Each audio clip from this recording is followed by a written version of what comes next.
అది కరుణాకర్ గారు కంపెనీకి రారు, వర్క్ ని శ్రద్ధగా చేయండి అని చెప్పడానిక? అంతే కదా?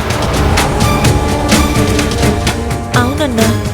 మీరు పాపం ఆనంది తాళి పోగొట్టుకుంది అని చెప్పుంటారు, అవునా? అవును అశ్విన్.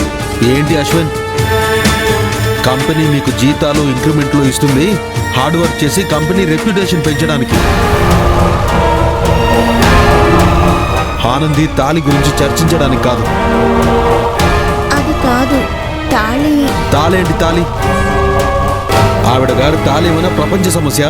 అయినా తాళి గురించి ఆవిడకే లెక్కలేనప్పుడు మీ అందరికీ ఎందుకు వచ్చింది? వెళ్ళండి, వెళ్ళి వర్క్ చేసుకోండి. ఇంతకు ముందు చెప్పాను, మళ్ళీ నా చేత చెప్పించుకోకండి. ఆనంది మెడలో తాళి కనిపించకపోవడం అనేది తన సమస్య మాత్రమే కాదురా. అవును అశ్విన్. ఆ తాళితో నీకేం సంబంధం లేనట్టు మాట్లాడతావేంటి? ఒక పక్క తాళి కనిపించక ఆనంది ఏడుస్తుంటే నీ మాటలతో తనని ఇంకా బాధ పెడుతున్నావు అశ్విన్. ఇది పద్ధతి కాదు.